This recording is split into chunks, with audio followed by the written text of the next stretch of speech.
வாதிட நெற்றிக்கண் திறப்பினும் குற்றம் குற்றமே என்பதனை மையப்படுத்தும் திருவிளையாட புராணத்தை நடனமாக நடித்து காட்ட வருகிறார்கள் 8 மற்றும் 9 மற்றும் 12ஆம் வகுப்பு மாணவ மாணவிகள். அதை அறிவோமா? அவையோர் அனைவருக்கும் வணக்கம்.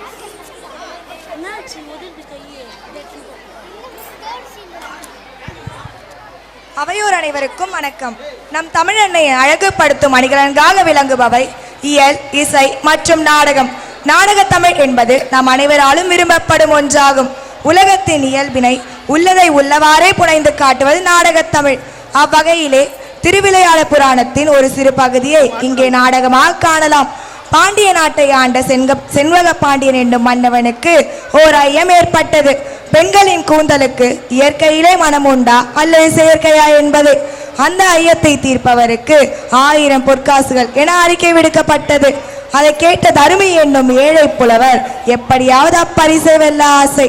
அவரது ஆசையை சிவபெருமானே சாதாரண புலவர் ரூபத்தில் தோன்றி ஒரு பாடல் எழுதி தருகிறார். தருமியும் அப்பாடலை அரசவையில் பாடி பரிசு பெற போகும் சமயத்தில் அவைக்கள புலவரான நக்கீரர் தடுக்கிறார். பாடலில் பிழை உள்ளது என்கிறார். தருமி பரிசு பெற முடியாமல் மனம் வெம்பி சிவபெருமானிடம் முறையிடுகிறார். சிவபெருமான் அரசவைக்கு வருகை புரிந்து தான் எழுதிய பாடலில் குறை கூறுவதா என் நக்கீரிடம் வாதாடுகிறார். பிறகு தான் யார் என்பதை உணர்த்துகிறார். பரிசு தருமிக்கு கிடைத்ததா என்பதை இந்நாடகத்தில் காண்போம். பாண்டிய மன்னன் அரசவை கூடுகிறது. மன்னனின் மனம் எதனாலோ துயரற்றிருக்கிறது. என்ன ஆயிற்று காண்போமா? காட்சி 1. இடம் அரசவை. கதை மாந்தர்கள் மன்னர், நக்கீரர், அமைச்சர்கள் மற்றும் ஒற்று.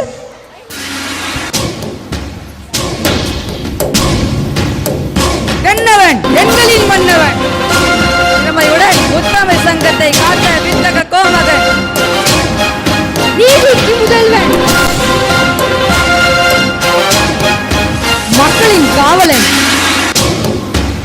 வேந்தருக்கு வேந்தன் பண்பின் தலைமகன் செண்பக பாண்டியன் வாழ்க வாழ்க. பல்லாண்டு வாழ்க.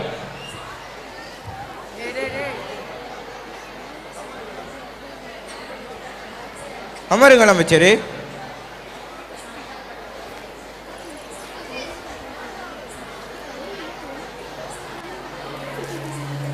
மன்னா, உங்களை பார்த்தால் ஏதோ ஆழ்ந்த சிந்தனை இருப்பது போல் தெரிகிறதே. ஆம் அமைச்சரே, என் மனதில் ஒரு சந்தேகம் ஏற்பட்டுள்ளது. என்ன சந்தேகம் மன்னா? பெண்களின் கூந்தலில் உள்ள மனம் இயற்கையா செயற்கையா என்பதுதான். எங்களுக்கும் தெரியவில்லை மன்னா. இந்த சந்தேகத்தை தீர்த்து வைப்பவர்களுக்கு 1000 பொற்காசுகள் பரிசாக வழங்கப்படும் என்று முரசறிந்து அறிவுங்கள். அப்படியாகட்டும் மன்னா. யார் அங்கே? கூறுங்கள் அமைச்சரே. மன்னரின் ஐயத்தை தீர்ப்பவர்களுக்கு 1000 பொற்காசுகள் பரிசாக வழங்கப்படும் என்று முரசறைந்து அறிவியுங்கள். அப்படியே ஆகட்டும். காட்சி 2. முரசு அறிவித்தல்.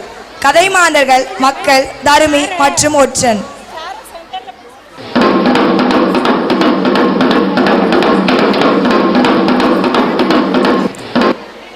நாட்டு மக்களுக்கு ஒரு நற்செய்தி. நற்றமிழ் கற்ற புலவர்களுக்கு ஒரு நல்ல வாய்ப்பு. நம் மன்னருக்கு ஒரு சந்தேகம் ஏற்பட்டுள்ளது. அதை தீர்த்து வைப்பவர்களுக்கு 1000 பொற்காசுகளும் பரிசாக வழங்கப்படும். வழிவிடு வழிவிடு வழிவிடு. நாட்டுல யார் யாருக்கோ சந்தேகம் வருது. இப்ப மன்னருக்கே சந்தேகமா? அது என்ன சந்தேகம்? அது என்னன்னா, பெண்களின் கூந்தலுடைய மனம் இயற்கையா செயற்கையா என்பதுதான். நல்ல வேலை, நம்ம மன்னருக்கு பெண்ணுடைய கூந்தல் இருக்கிற மனம் இயற்கையா செயற்கையான்னு சந்தேகம் வந்துச்சு. இப்பெல்லாம் பெண்ணுடைய கூந்தலே இயற்கையா செயற்கையா தானே பார்க்க வேண்டியிருக்கு. ஆமாம் ஆமாம், அந்த சந்தேகத்தை நீ தீர்த்து வைத்தால் 1000 பொற்காசுகளும் உனக்கே கிடைக்கும். 1000 பொற்காசுகளா? அம்புட்டும் எனக்கேவா? ஏன்பா ஏன்பா ஏன்பா சிரிப்பு? 1000 பொற்காசு கண்டா சும்மா விட்டுருவீங்களா? கேள்விப்பட்டது கூட இல்லையே. நான் யார போய் கேட்பேன், எங்க போய் கேட்பேன்? அப்பா சொக்கா. பாண்டிய மன்னனின் அறிவிப்பை கேட்டு தருமி என்னும் ஏழை புலவன் எப்படியாவது இந்த பரிசினை பெற வேண்டும் என எண்ணுகிறான். அவர் எண்ணம் ஈடேறியதா? என்பதனை அடுத்து வரும் காட்சிகளில் காண்போம். காட்சி 3. இடம் சொக்கநாதர் கோவில். கதை மாந்தர்கள் சிவபெருமான் மற்றும் தருமி.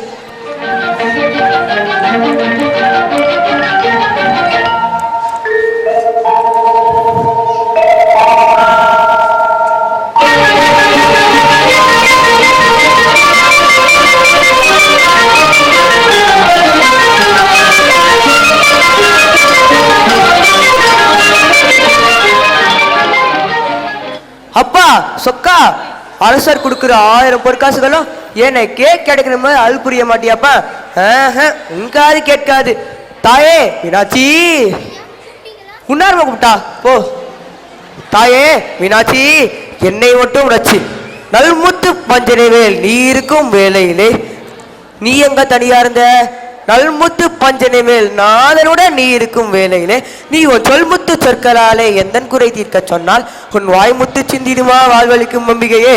ஐயோ ஐயோ ஐயோ, 1 காசா 2 காசா 1000 பொண்ணாச்சே. நேரம் பார்த்து நமக்கு பாட்டு எழுத வரல. ஆமா, என் சந்தேகத்தையே என்னால தீர்க்க முடியல. இதுல அரசனோட சந்தேகத்தை நான் எங்க போய் தீர்க்கிறது? வேற ஒன்றும் தான் அது கிடைக்க போகுது.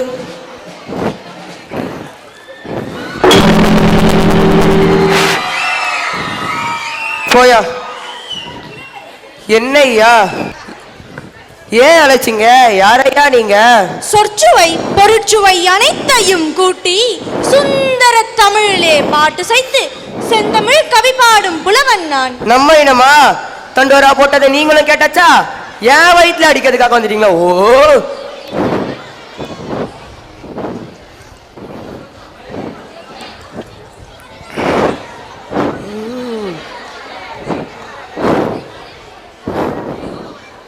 அப்பா, பார்க்க வசதியான புலவர் மாதிரி தெரியுது. ஏன் நீர் என்ன? விட்டேனே பெருமூச்சு, அதுல இருந்தே தெரியலையா? உள்ளம் வேகுதையா. ஓஹோ, அதனால் தான் ஆண்டவரிடம் முறையிட்டு புலம்பிக் கொண்டிருந்தீரோ? ஆமா ஆமா, மனுஷனை சொல்லி ஒரு பிரயோஜனமோ இல்ல, புண்ணியமோ இல்ல. அதனாலதான் ஆண்டவன் கிட்டே அதுக்கெல்லாம் முடிவுக்கு வந்துட்டேன். நீர் புலம்பியது என் காதல் விழுந்தது. சரிதான், ஒளிந்திருந்து ஒட்டு கேட்டு இருப்பீங்க. ஒளிந்திருந்து ஒட்டு கேட்கும் பழக்கம் எனக்கு இல்லை அப்பா. நான் உன் எதிரிலேயே இருந்தேன். ஓஹோ, சரி சரி. நான் கண்ணை மூடி சாமி கும்பிடும் போது முன்னாடி வந்து நின்றுப்பீங்க, நான் பார்த்திருக்க மாட்டேன். உண்மை. கண்மூடித்தனமாக இருப்பவர்களுக்கு நான் தென்படுவதில்லை. அட என்னங்க ஏதோ கடவுள் மாதிரி பேசுறீங்க? அதுவும் உண்மை. நான் முற்றும் கடந்தவன். விட்டா நீங்க தான் கடவுள்னே கும்பிட சொல்றீங்க போல இருக்கு. அதுவும் உண்மை. கடவுள் உன்னிலும் இருக்கிறார், என்னிலும் இருக்கிறார். சாப்பிட்டாச்சா? ஏப்பமா, சரிதான். நேரத்துக்கு சாப்பிடுங்க போல இருக்கு. நின்று நிம்மதியா பேசிட்டு இருங்க. இங்க இனிமேல் தான் ஏற்பாடு. நான் வரேன். நில், வாய்.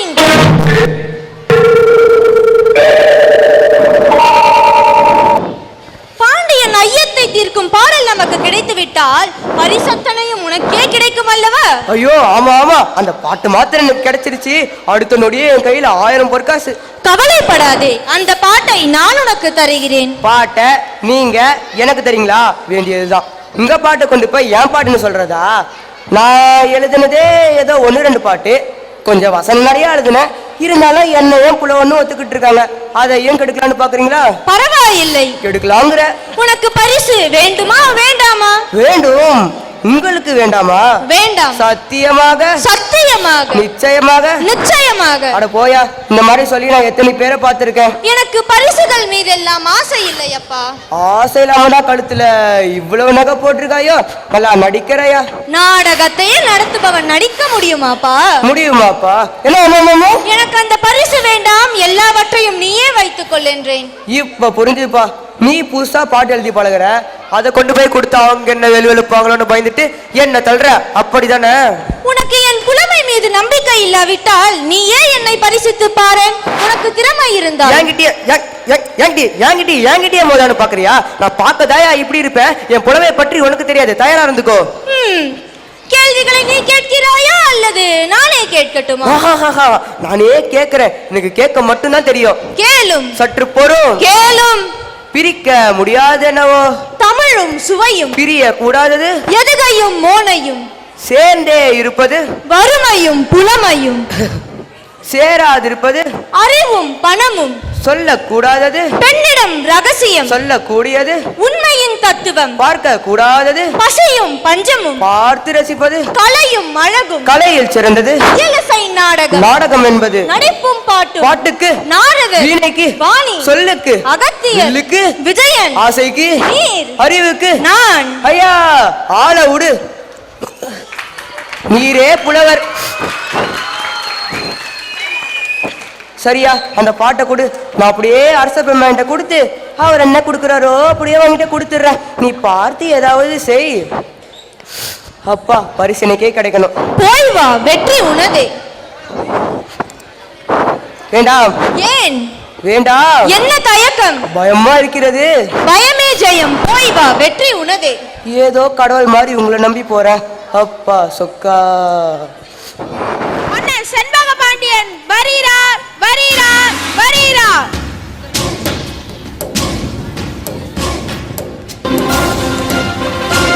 வணங்குகிறோம் மன்னா. அமருங்கள் அமைச்சரே. அமைச்சரே, என் மனதில் ஏற்பட்டுள்ள பாட்டை கொண்டு வந்துள்ளீரா?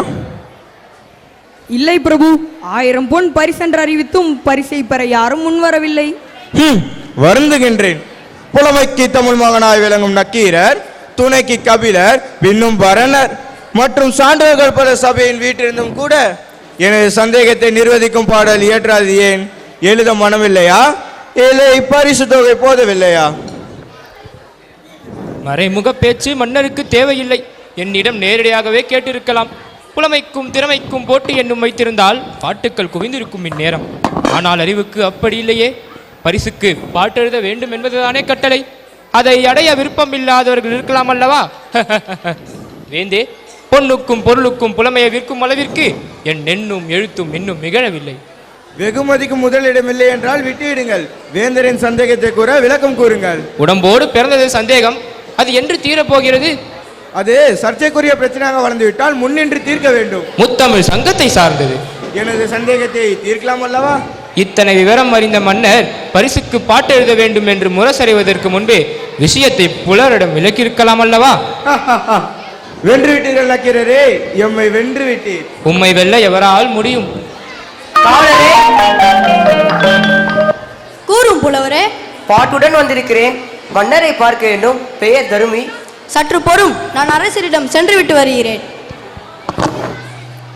மன்னர் மன்னவா, தங்களின் மன சந்தேகத்தை தீர்க்க தருமி என்னும் புலவர் பாட்டுடன் வந்திருக்கிறார். அவரை வரச் சொல். அப்படியே ஆகட்டும். வருக புலவரே, வருக. மன்னா, அங்கே அரசே. ஏதே அங்கே மன்னா, அரசே. வேந்தே, வேந்தே. அரச பெருமான் அங்கே. பார்வேந்தே, என்னை பார்வேந்தே. பாட்டுடன் வந்திருக்கும் தருமியின் வணக்கம். வருக புலவரே, வருக. பரிசினை யாருக்கும் கொடுத்துடலையே. இல்லை, நமது புலமை வாழ்வாங்க வாழ்ந்து வையத்துள் நிலைக்கட்டும். என் சந்தேகத்தை தீர்க்கும் பாட்டை கொண்டு வந்துள்ளீரா? கொண்டு வந்துள்ளேன் மன்னா. எங்கே பாட்டை கூறு. படிக்கிறேன் மன்னா. கொங்குதேர் வாழ்க்கை அஞ்சிரை தும்பி காமம் செப்பாது கண்டது மொழிமோ. ஓஹோ. கூப்பிட்டீங்களா? படியும். பயிரியது கெளிய நட்பின் மயிலியல் செறியே இட்டருவை கூந்தலின் அறியவும் உழவோ நீ அறியும் பூவே. அவ்வளவுதான். ஆஹா, அருமை, அற்புதம். என் சந்தேகத்தை நிர்வகிக்க பாடல் கொண்டு வந்து. மன்னா, பரிசு வரும். அமைச்சரே, பொற்கிளி எடுத்து வாரும். அப்பா, எப்படியோ அந்த 1000 பொற்காசும் எனக்கே கிடைச்சிருச்சு. முதல்ல இந்த பால்காரன் கடனை தீர்க்கணும். என்ன போனவரை என்ன காணோம்? வருகிறார், வருகிறார், வருகிறார், வந்துட்டார். தமிழ் சங்கம் தீர்த்து வைக்காத பிரச்சனையை தனி ஒரு புலவனாய் தீர்த்து வைத்த தர்மியே, நீர் வாழ்க. உங்கள் புலமை வளரட்டும். இதோ 1000 பொற்காசுகள். மன்னா, சற்று பொறுங்கள். புலவரே, இங்கு வாருங்கள். வரமாட்டேன். பரிசு வாங்கி கொண்டு பிறகு வருகிறேன். அதற்குள் என்னையா அவசரம்? மன்னா, கொடுங்கள். அதில் தான் பிரச்சனை இருக்கிறது. இப்படி வாரும். வந்துட்டேன். என்னையா உனக்கு பிரச்சனை? இப்பாட்டை எழுதியது நீதானே? என் அரசருக்கு தான் சந்தேகம்னு பார்த்தா யார் யாருக்கோ இருக்கும் போல. தயவு செய்து நான் கேட்ட கேள்விக்கு பதில் கூறும். தயவு செய்து உமது கேள்விதான் என்ன, அதை கூறும். இப்பாடல் உம்முடையதுதானே? நானே தான் எழுதினேன். உமது பாட்டில் பிழை இருக்கிறது. பிழையா? இருக்கட்டுமே, பிழைக்கு தகுந்தாற்போல் பரிசு தொகையை குறைத்துக் கொள்ளுங்களேன். தருமியே, சரியான பாட்டிற்கு எம் மன்னவர் பரிசளிக்கிறார் என்பதில் மகிழ்ச்சி அடையும் முதல் மனிதன் நான் தான். ஆனால் இறையனாரும் என் பெருமான் முருகவேலும் அகத்தியரும் கட்டிக்காத்த தமிழ்ச் சங்கத்திலேயே பிழையான ஒரு பாட்டிற்கு எம் பாண்டியர் பரிசளிக்கிறார் என்பதில் வருத்தப்படும் முதல் மனிதனும் நான் தான், அடியன் தான். இங்க எல்லாமே நீதானா? அரசருக்கே புரிந்து விட்டது. உனக்கு என்னய்யா? அரசே, நானே கஷ்டத்துல இருக்கேன், இடையில இவர் வேற. வேடிக்கைக்கு இது இடமில்லை. சரிதான், விளக்கம் கூறி தான் வெகுமதியை பெற்றுச் செல்லலாம். பெரியவரே, உனக்கு என்னய்யா விளக்க வேண்டி இருக்குது? ஏயா எல்லாமே புரியாம உயிரை வாங்குற? உயர்வான தமிழ் பாட்டின் உயிரை நீர் வாங்கிவிடக் கூடாது என்று உனக்கு நான் எச்சரிக்கை செய்கிறேன். சபா, இதுதான் இந்த புதுசா பாட்டு நம்பி காரியத்தை இறங்கக்கூடாதுன்னு சொல்றது. என்ன புலம்புகிறீர்? என் வேதனை என் சிறந்த குடும்பத்தை நினைத்து புலம்புகிறேன். ஓஹோ, நான் வரேன். ஐயா புலம்பு. தருமியே, ஆண்டவா, அனுப்பியவர் யாரும்? நக்கீரரே, உமது வார்த்தைக்கு பொருள்? எய்தவன் எங்கோ இருக்கிறான், பாவம், அம்பு வந்து அழுது விட்டு போகிறது. நல்ல வேலை, தவறான பாட்டிற்கு பரிசளித்திருப்பேன், தடுத்து விட்டீர்கள்.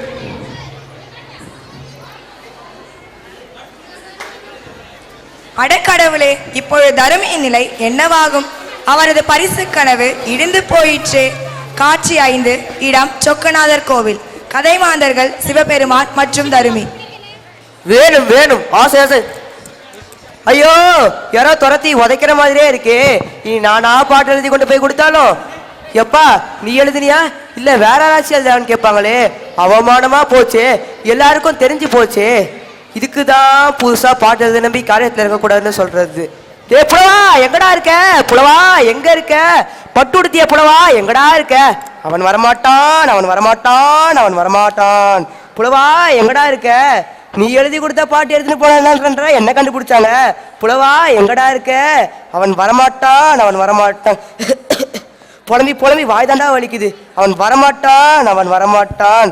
உனக்கு இதுவும் வேணும், இன்னமும் வேணும். அவன் வரமாட்டான். புலவா எங்கடா இருக்க? அவன் வரமாட்டான், அவன் வரமாட்டான். பாப்பாட்டு எழுதுல. புலவரே நில். வாயா வா, திமிரு தானே? என்ன புலவரே, பரிசு கிடைத்ததா? கிடைத்தது. ஒண்ணுதான் மிச்சம். இன்னும் கொஞ்ச நேரம் போயிருந்தா அதுவும் கிடைச்சிருக்கும். என்ன உளறுகிறாய்? ஏயா இந்த ஓலச்சொல்ல நீ உளறி எழுதிட்டு நான் உளறன்னு கேட்கிறியா? என்ன சொல்லுகிறாய்? சபையில உன் பாட்ட ஒருத்தன் குற்றம்னு சொல்லிட்டான். குற்றமா? என் பாட்டிலா? எவன் சொன்னவன்? உன் பாட்ட அங்க ஒருத்தன் இருக்கான், அவன் தான் சொன்னான். புறப்படி என்னுடன் காட்டவனை. நான் வரமாட்டேன். குற்றம் இருக்கிறது என கூறிய நக்கீரருக்கு தான் எத்தகைய நெஞ்சுரம். காட்சி 6, இடம் அரசவை, கதைமாந்தர்கள் மன்னர், நக்கீரர், அமைச்சர்கள் மற்றும் தருமி. இப்புலவன் கொண்டு வந்த பாட்டை இச்சபையிலே குற்றம் என்று கூறியவன் எவன்? அவன் இவன் என்று ஏகவசனம் வேண்டாம். அவை அடக்கத்துடன் கேட்டால் அதற்கு தக்க பதில் கூறுவர். அப்படியானால் மன்னனை விட மற்றவருக்கு இங்கே அதிகாரமோ? இது அரசபை அன்று, தமிழ் திருச்சபை. இங்கே அனைவருக்கும் சம உரிமை உண்டு. அதனால் தான் தருமி கொண்டு வந்த பாட்டிலே குறை கண்டீரோ? ஆம், பழுதுள்ள பாட்டா இருந்ததால் பரிசுக்கு அருகதை இல்லை என்று தடுத்து கூறியவன் நான் தான். யார் இந்த கிழவன்? முத்தமிழ் சங்கத்தின் தலைமை புலவன் நக்கீரர். கீரனா? தமிழ் சங்கத்தின் தலைமை புலவன் என்ற ஆணவத்திலே தான் பாட்டிலே குறை கண்டீரோ? என்ன குறை கண்டீர்? முதற்கண் பாட்டை இயற்றியது யார்? யாம் இயற்றினோம். எழுதிய நீர் வராமல் இன்னொருவரிடம் குடுத்தி அனுப்பியதற்கு காரணம்? அது நடந்து முடிந்த கதை. தொடங்கிய பிரச்சனைக்கு வாரும். புலவருக்கு முதலில் பொய்யுரை தேவை. இதை தாம் புரிந்து கொள்ள வேண்டும். புரிந்தது புரியாதது, தெரிந்தது தெரியாதது, பிறந்தது பிறவாததைத்தும் யாம் அறிவோம். அதை பற்றி உமது அறிவுரை எமக்கு தேவையில்லை. எல்லாம் எமக்கு தெரியும். எல்லாம் தெரிந்துவிட்டால் எழுதும் பாட்டிலே பிழை இருக்காது என்று அர்த்தமா? அதை பற்றி யாம் எதுவும் கூறக்கூடாதா? கீரன் எமது பாட்டிலே குறை கூறுகிறாரா? கூறி பாரும். புலவர்களே, சாந்தமாக உரையாடுங்கள். புலமைக்கு சர்ச்சை தேவைதான், ஆனால் அது சண்டையாக மாறிவிடக் கூடாது. சண்டையும் சர்ச்சையும் புலவர்களின் பரம்பரை சொத்து. அதை தீர்க்க யாராலும் இயலாது. பொறுத்து பாரும். நக்கீரரே, எமது பாட்டில் எங்கு குறை கண்டீர்? சொற்சுவையிலா அல்லது பொருட்சுவையிலா? சொல்லில் குற்றம் இல்லை, இருந்தாலும் அது மன்னிக்கப்படலாம். பொருளில் தான் குற்றம் இருக்கிறது. என்ன குற்றம்? எங்கே? நீர் எழுதிய செயலை கூறும். கொங்குதேர் வாழ்க்கை அஞ்சரை தும்பி காமம் செப்பாது கண்டதும் மொழியுமோ பயிலியது கெடிய நட்பின் மயிலியல் சரியற்றறிவை கூந்தலின் அறியவும் உலகோ நீ அறியும் பூவே. இதுதான் எமது செய்யுள். உமது செயலின் கருத்து? மலரட மண்ணினத்தே உள்ள மகரந்த பொடிகளை ஆராய்ந்து கொண்டிருக்கும் தும்பினத்தை சார்ந்த உயர்ந்த இன வண்டே, நீ கண்ட மலர்களில் இம்மங்கையின் கூந்தலை விட அதிக மனமுள்ள மலர் உண்டோ என்பதுதான் எமது செய்யுள். இப்பாட்டிலிருந்து எம் மன்னவருக்கு தாங்கள் கூறும் முடிவு? புரியவில்லை உமக்கு? பெண்களின் கூந்தலில் இயற்கையிலேயே மனம் உண்டு என்பதுதான் எமது தீர்ப்பு. ஒரு காலம் இருக்க முடியாது. வாசனாதி திரவியங்களை பூசிக்கொள்வதனாலும் கண்ட மலர்களை சூடிக்கொள்வதனாலும் தான் ஒரு பெண்ணின் கூந்தலிலே மனம் இருக்குமே தவிர இயற்கையிலே பெண்ணின் கூந்தலின் மனம் இருக்கும் என்பது ஒரு காலம் ஒப்புக்கொள்ள முடியாது. தேவலோக பெண்களுக்கு 14 லோகத்தில் உள்ள பெண்களுக்கும் அப்படித்தான். பாக்களை ஏற்றும் உமது நாக்கில் உலவுகிறாளே அன்னை பாரதி, அவளுக்கும் இதே நிலைதானோ? கலைமகள் என்ன, நான் அன்றாடம் வழிபடும் ஈசனுக்கு இடது பக்கம் அமர்ந்திருக்கிறாளே அன்னை மலரவள் உமையவள், அவளுக்கும் இவை அப்படித்தான். உண்மையாக? உண்மையாக, நிச்சயமாக, நிச்சயமாக, தமிழ் புலமையின் மீது ஆணையாக, நமது தமிழ் புலமையின் மீது ஆணையாக.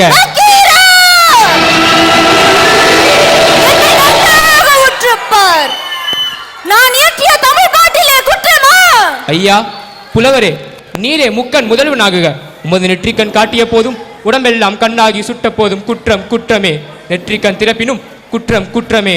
அங்கம் புழுதி பெற அறிவாளில் நெய் பூசி தங்கம் பாடல் வறண்டு கால்வரன் சங்கத்தன கீர் கீர் இடவருக்கும் நக்கீரனா எமது பாட்டில் குறை சொல்ல தக்கவன். சங்கருப்பது எங்கள் குலம், சங்கரநாதி ஏது குலம்? சங்கை எருந்துண்டு வாழ்வ மரணே, உன் போல் இறந்துண்டு வாழ்வதில்லை.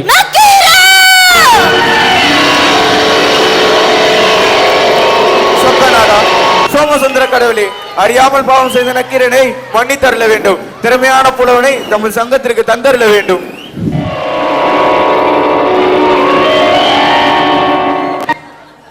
நக்கீரன் நலமுடன் வருவார். நக்கீரரே, நின் தமிழோடு விளையாடவே யாம் இங்கு வந்தோம். வந்திருப்பது இறை என்று அறிந்தும் நெற்றி கண்ணை திறப்பினும் குற்றம் குற்றமே என்று வாதாடிய நின் தமிழ் புலமைக்கு எமது வாழ்த்து. வாழ்க நின் தமிழ் தொண்டு. ஆண்டவா, அரசே, தாங்கள் அறிவித்தபடி 1000 பொற்காசுகளையும் தருமிக்கே கொடுக்கும்படி பணிவுடன் கேட்டுக்கொள்கிறேன். அப்படி ஆகட்டும். யார் அங்கே? கூறுங்கள் மன்னா. அந்த தர்மியை வரச் சொல். அப்படியே ஆகட்டும். அமைச்சரே, பொற்கில் எடுத்து வாரும். நான் பாட்டு எழுதுலையா? அவன் தான் பாட்டு எழுதுறான். நான் இல்ல அவன் தாயா பாட்டு எழுதுறான். நான் பாட்டு எழுதல.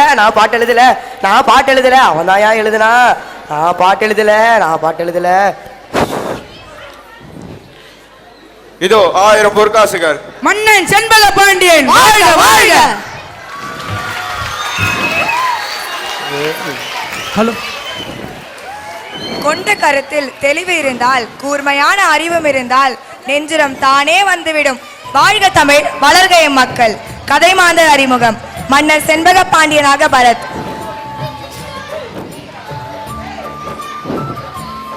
நக்கீரராக இமான்வேல். தருமியாக அபிஷேக். சிவபெருமானாக திவ்யா. அமைச்சர்களாக சாய் சங்கர், தினேஷ், சக்தி, ஜெயந்தன், சரண் மற்றும் அபிஷேக்.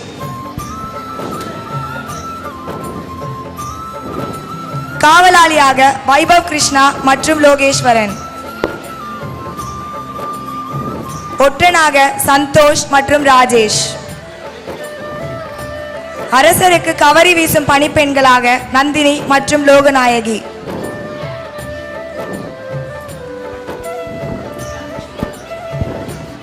மக்களாக ஸ்ரீசோனா, லாவண்யா, கமலேஸ்வரி, காயத்ரி, மணிகண்டன், கார்த்திகேயன், பிரஜீஷ்குமார் மற்றும் சேஷானந்த். தொகுப்பாளராக நான் ஹேமமாலினி. வாய்ப்பளித்தமைக்கு நன்றி கூறி விடைபெறுகிறேன். நன்றி, வணக்கம்.